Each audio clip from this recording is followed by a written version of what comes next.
Okay, when we talk about queues, everyone in their lifetime, you might have stood in a queue waiting for getting some type of a particular service. Now, when you did your MBA, before you joined the MBA, there was a process called document verification. Okay, if you remember, you were waiting in queues to get the service done, get your documents verified, and there were big queues at the ARC centers as well and the FC centers. And one of the reasons why we are going to learn the queuing theory is to understand the behavior of the queue, and depending on that, find solutions to the problems so that the effectiveness of your service or the service which is rendered is optimized. Okay. Now, while doing this queuing theory, we are going to consider two things. First one, we are going to check or we are going to learn only two types of models. The first model will be a single server model, wherein we are going to consider infinite population, that is your customers, and the service type will be of say first in, first out. Okay. The second model, we are going to consider the multi-server channel queuing model. Again, the population we are going to consider here as infinite. And again, it will be a FIFO type of a service discipline. One more thing, there are two important elements in queuing theory. The first one is the arrival rate. That means the rate at which the customers will come to take the service. Now, when I'm talking about the customers can be a human, it can be a machine. Why I'm saying machine, because it can be a machine which is in a queue to get some service or to get some repair done. Or a human, like everyone might have waited in a queue, as I told you. Even today, when you go to fill your petrol, you have to form a queue. And the petrol pump is an example of, depending on how many, you can say, filling counters are there, either you call it as a single server or a multiple server queue. Okay, so if there's only one, you can say, petrol pump having one place where you can fill the petrol, then it becomes a single queue. And the same petrol pump, if there are 2-3 different you can counters where you can get the petrol or the diesel filled, then we can call it, that can be an example of your multiple server. Okay, so the main purpose of learning this queuing theory is just to find solutions to the problems which are faced during giving a service. Okay, and so that we can make the service more effective. Like I give an example of a petrol pump, might be a bank, or might be an ARC center. The number of counters at the ARC center, had that been more, the length of the queues would have been very less. Okay, that's one. And the service given to the students during that time could have been better. So if you study the problems of the queues, you can easily come up with the solutions. Okay. Now there are some elements. So let me start with the PowerPoint here and come to the next slide. There are some elements which we will be considering in the queuing system. And the first element is the arrival of the customers. This will be nothing but the population, or you can say the input source. The customers, as I told you, can be anyone from machines to human beings. Okay. And it follows a particular type of a pattern. So we have studied probability. Okay. So when we talk about arrival pattern, we can think about the size of the pattern, the customers who are coming, the number of customers which are arriving at the system to take the service, or how it is distributed, the time at which they are coming, whether it is constant or it is random. Okay, so we need to think about that as well. Secondly, the arrival of the customer will also consider the behavior of the customer. Means what is the behavior of the customer when the customer comes in the queue. Okay, so all that will be a part of the arrival of the customer element. Okay, that can be considered as your input. Second is the customer waiting in the queue. As I said, the behavior of the customer, how he forms the queue, how he waits, whether he's demanding, whether he's eager, or he leaves the queue in between. All this will be considered when we are talking about the customers waiting in the queue. And we also talk about the time which is required to get the service, then the time to stay in the queue or in the system, then whether if it is a multi-server system, how the customer can move from one queue to the other.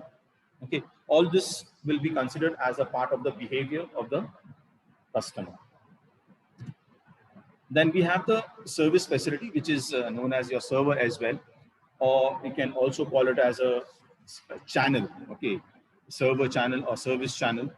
So these two terms are basically used when we are talking about the you can say server or the service facility. Okay, so either channel or you can call it as a server.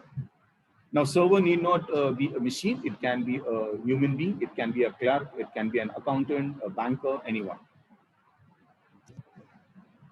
Then comes your service discipline. As we were discussing even last time before we completed the session, I was talking about the type of service that can be given, the discipline which can be followed. That is first in, first out, is the basic discipline which is followed everywhere. So a customer who's in the queue will get the first service. So the person who's coming first, or the machine which is in the queue is first, will get the first service, and it'll go take the service and go out of the system. Okay, but we also have systems where we can have last in, first out system, wherein I give an example of a stack, like files are piled up, and while clearing the files, I might start from the top, and because the files are stacked one on the other, the system or the discipline which I'll be following here will be last in, first out. Okay, but we are not going to consider that in this particular, you can say, unit, and it's not part of your syllabus as well. The only service discipline which we'll be considering is the FIFO, that is your first in, first out service discipline. Okay, then comes the departure after getting served. Now, even as I said, the arrival rate, we also have the departure rate. So we are going to consider what is the actual time which is required for the customer to get the service, okay, and then leave the system. So this is what we are going to follow and we are going to consider. Now, if I represent this whole or all the elements in a picture form, you can put it like this. So this gives you an overview of how your queuing system works. Okay, so we have that input, which is nothing but the population, which can be either finite or infinite. Then here in the example, we have taken a single queue. There can be multiple queues. A single server can be there and multiple queues can be there.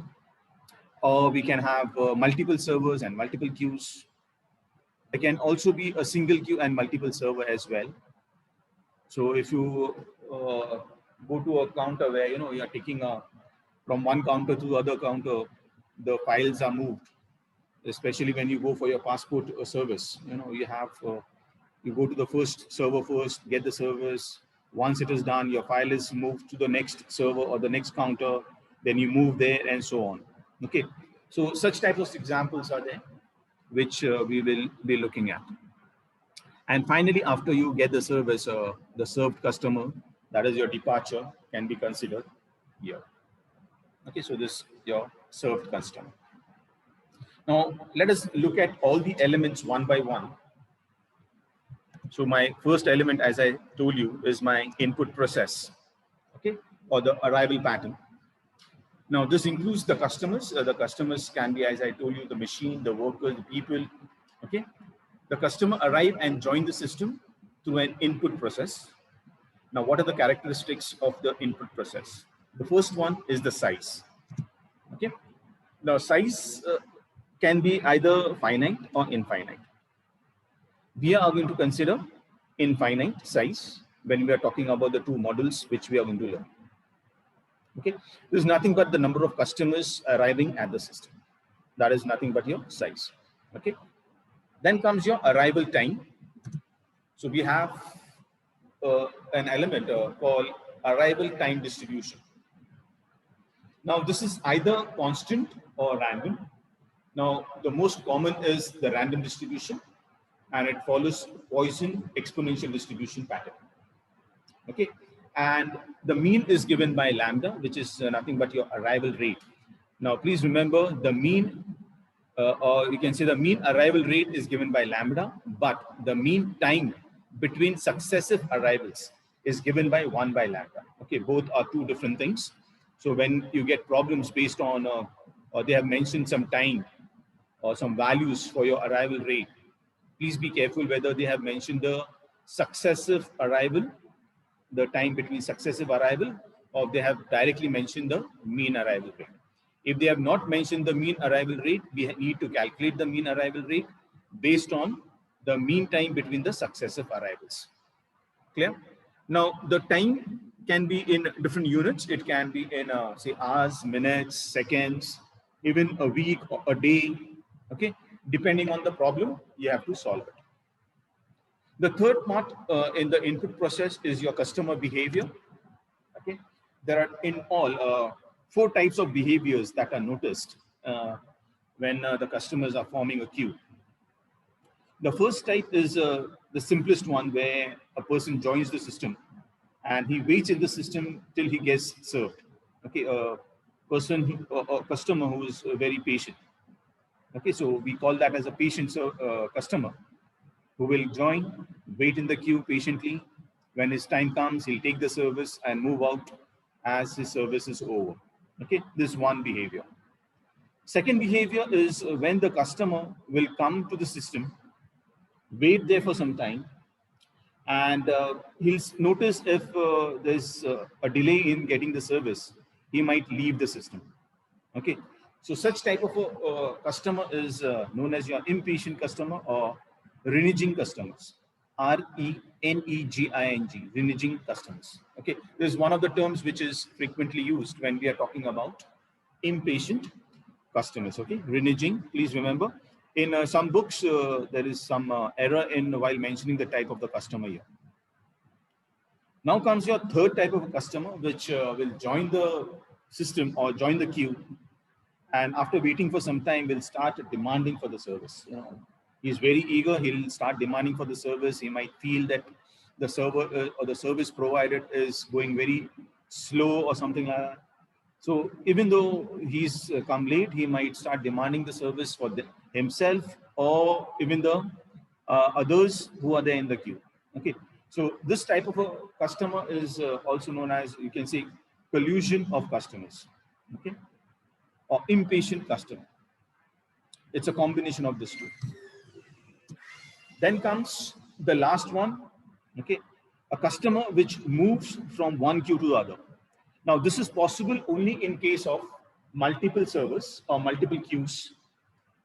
Okay, where the customer feels that the other queue might be going very fast, you know, so, and the service given on the other server is faster. So he might, you know, jump from one queue to the other. And because of this behavior, it is they are also known as jockeying customers. Okay.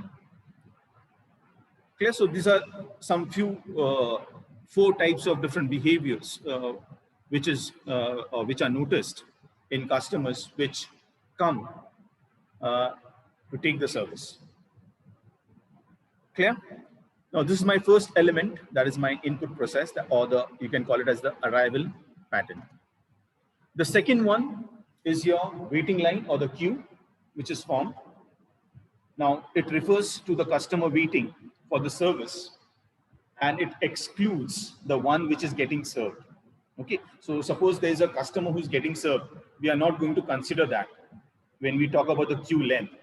Okay, so system and queue, there are 2 different things. Okay, a person who's getting served will not be considered as a part of the queue. So when we are doing the calculations also, as I told you last time, There are many functions or formulas which are available using which we will be calculating different values for queues and coming up with some conclusion or the other. Okay. Now there are some characteristics which are relevant to your queuing.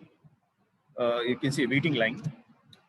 So the first one is your waiting time. Now, what is your waiting time here? The time which the customer spends in the queue before getting served is your waiting time. Okay. Second one is your service time. Service time is the time which you can say the customer spends getting the service, or when the server is giving the service to the customer, is nothing but your service time. The third one is your waiting time. Now, when we talk about the waiting time, there are two types of waiting time. One is in the queue and in the system. Okay. Now, when we talk about waiting time in the system, it is the total time spent by the customer in the system, like for getting the service plus staying in the queue. Okay. So when we are talking about the system, we are talking about both waiting time in the queue plus the service time. Okay. So there's a difference between waiting time, service time, and waiting time in the system. The fourth one is the queue length, where we talk about the number of customers waiting in the queue. And the queue length will be always finite. Okay. Even though the population, the input customers who are walking in to get the service is infinite, the queue length is always considered as finite length. Okay. And the last one is your system length. The system length, as now you might have got an idea, your queue length and system length is two different things. The system length is the number of customers in the system, which includes, okay, the person who's getting served. Whereas your queue length does not include the person who's getting served. Okay. So this is the major difference between your queue length and your system length. Okay. Now, the third element of your queuing model or queuing theory is your service facilities, or you can call it as a server. Okay. These are the subjects like the clerk, as I said, the human beings or the people around, or you can also consider this machines, even a computer, a laptop, a machine, a server. Now, whenever I go to a browser, I ask for a service by going through a browser and typing some URL. I press enter.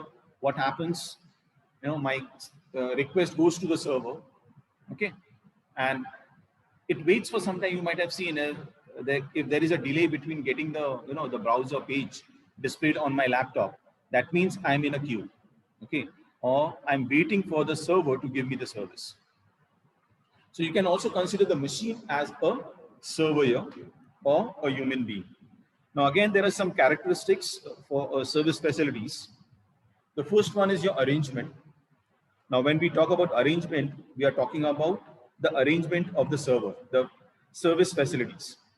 It is all, as I told you, it is also known as service channels. Okay. Now how they are arranged, it depends on the type of you can say service, or the you can say place where we have visited. You might have noticed, especially when you go to the bank, if there is only one counter to get my passbook filled, okay, so that becomes a single server, okay, with a single queue. But if I have two different counters, okay, and a single queue, so I withdraw my money and I go next and I update my passbook, then it becomes a single queue and multiple servers. Okay. Now, the single queue can also be arranged in different forms. So we can have a single queue with multiple server, as I said, where the arrangement is in a series. Okay. Fine. A series arrangement of the queue. Then we can have a single queue which will have multiple servers which are in parallelly arranged. Parallel arrangement is done. And the last one is your multiple server and multiple queues. Okay, so multiple queues, multiple server is the last one, which we are going to do it as a part of your syllabus. I think so. Yes, we are going to do it. So these are different types of arrangements which are possible for, especially for your servers. Okay. The next one is the service time distribution. Your service time, that is the time for which the actual service is given or rendered. So the service time for the customer may be constant, or as I said, it can be randomly distributed. And the very common one is randomly distribution. And the service time in the most of the situation, it follows a negative exponential distribution. Now, when I say exponent, it implies the power of E. If you have those who are from science background or mathematics, you might be knowing it. Exponent implies power of E. Okay. Uh, and this negative exponential distribution is a continuous probability distribution. It has a mean value, or it has mean value as one, mean service time as 1 by mu. So even this is important. Mu is the mean or average service rate. Okay. And mean service time is given by 1 by mu, or 1 upon mu. Clear? We can also consider that as the average number of customers served per unit period of time. Now, period of time can be, as I told you last also, depending on your arrival also, both has to be same. So it can be either minutes, seconds, hours, or day, or week, or month, whatever. Clear? Next is your service discipline. Now, when we talk about the service discipline, now if the server is free, okay, the arriving customer immediately gets the service, right? However, if suppose the server is busy, the customer has to wait for his turn to come in. Okay, and the order of the arrival, depending on the arrival order, the service is given. And we had taken example first come first served, or first in first out. Or in some cases, you might have also seen some service which is given as randomly given. Or if you go to a, let us say, take an example of a dispensary. If you're going to a doctor for some service, and suddenly there is a patient which is very serious and he walks in. So what happens is the first preference is given to the patient which is very serious. So here also the service discipline can be based on priority. So again, this one type of a service discipline. But as I told you, we will be looking only at first in or first come first served basis. That is what we are going to look at, different problems. The next element, which is a part of your queuing model, is your departure. That is, once we get the service, on receiving the service completely, the customer departs from the system. Now, the commonly used operating characteristics of a queuing system includes the queue length, the queue system length, waiting time.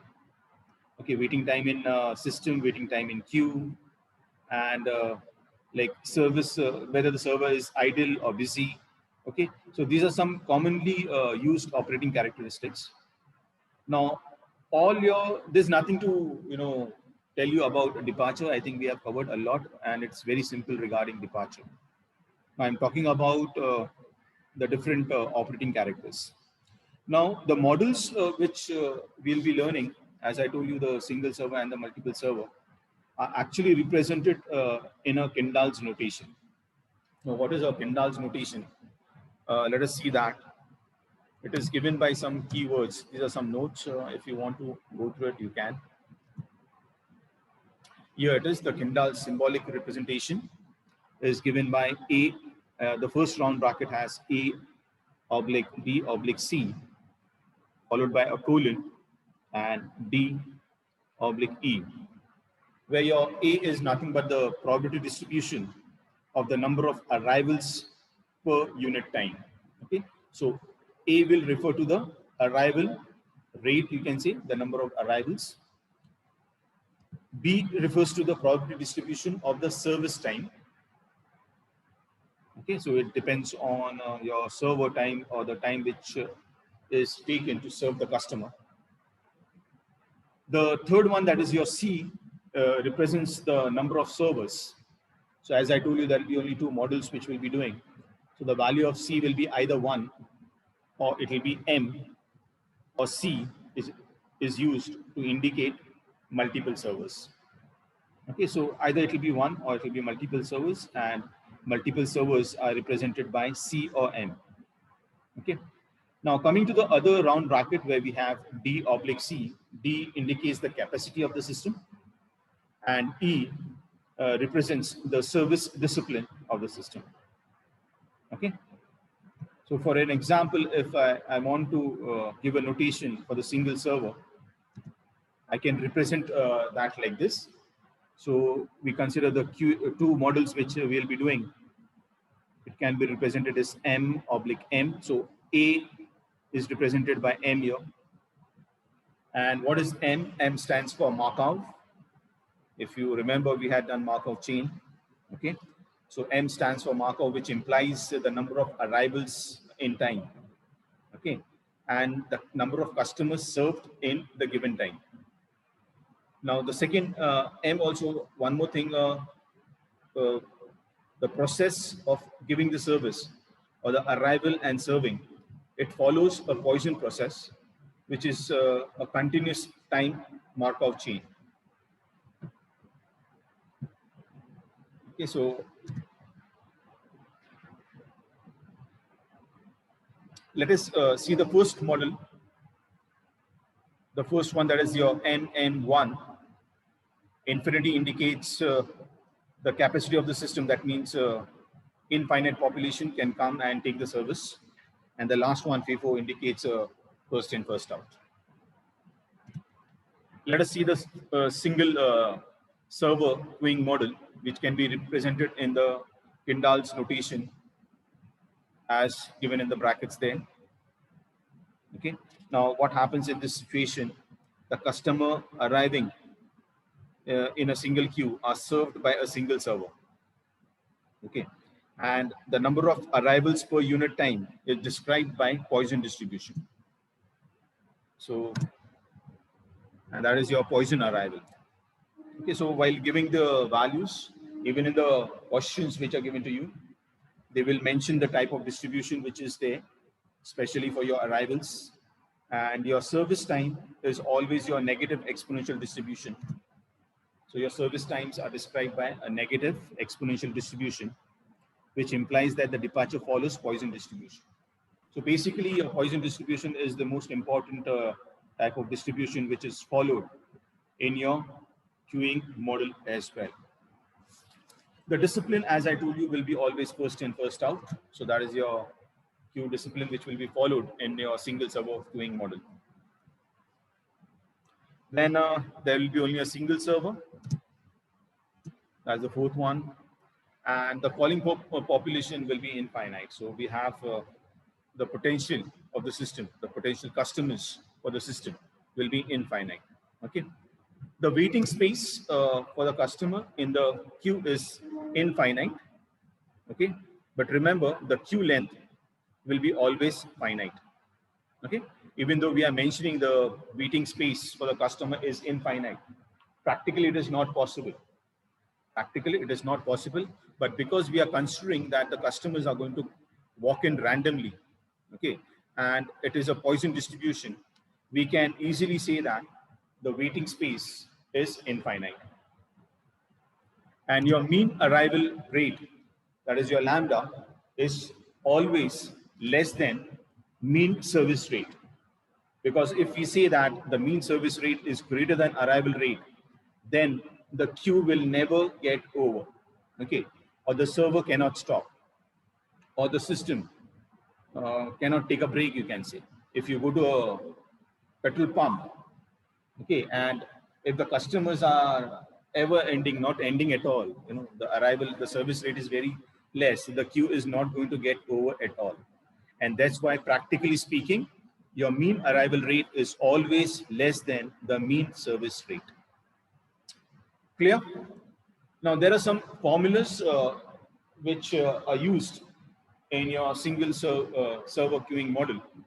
I want you all to note that, and we are going to use, there are around, say, 10 to 12 formulas which you need to note down. Let us see the first one. The first is the property that the service facility is busy. It is also known as your traffic intensity or utilization factor, and it is denoted by rho. The symbol of rho is given to you there, and the function is given by excuse me, a lambda divided by mu. Okay, so rho is written as lambda, and as you know, what is lambda?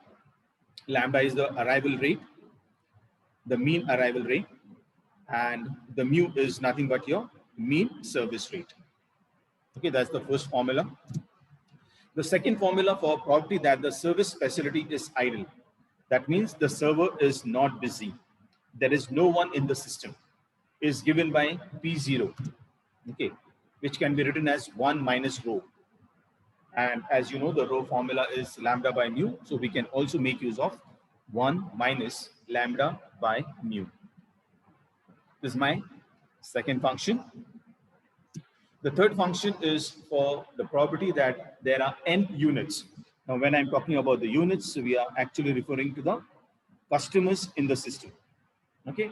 Now, when we talk about the system, the function is different. When we talk about property that there are n units in the queue, the formula is different.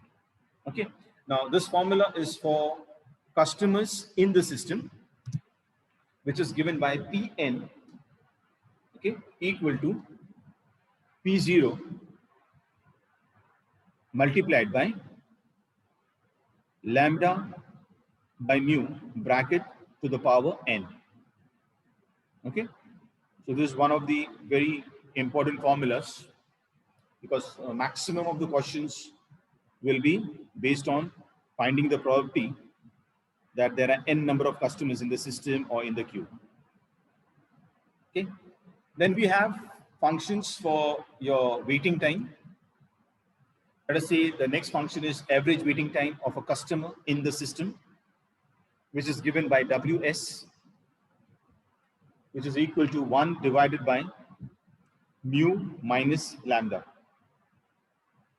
Okay.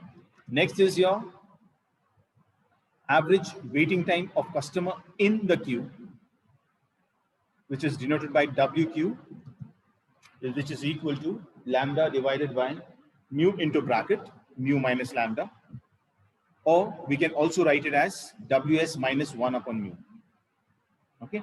So if you have the value of Ws, you can use this second function, which is written as Ws minus 1 upon mu. Next function is property that the waiting time is more than t.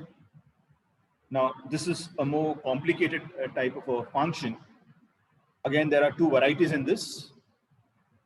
In the system is given by the exponent e to the power minus into bracket mu minus lambda multiplied by t.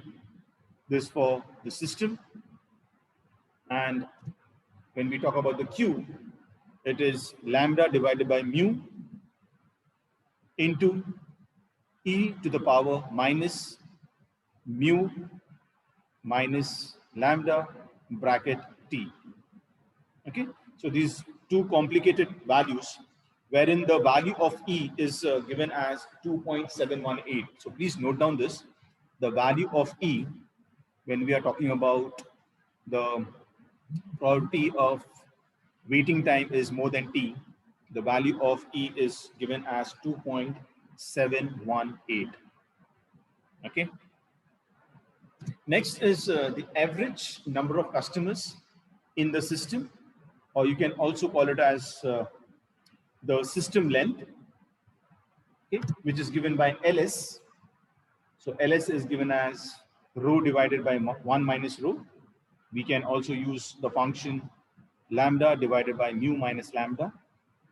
And there's one more function which we can use, ls equal to lambda multiplied by ws. Ws is nothing but your average waiting time of customers in the system. Okay. Now, there's one more. The average number of customers in the queue is given by LQ, and the function is like this. The row square divided by 1 minus row, which can be written as lambda square divided by mu into bracket mu minus lambda, which can also be written as ls minus lambda by mu. Okay, and there's one more function, LQ equal to lambda into WQ.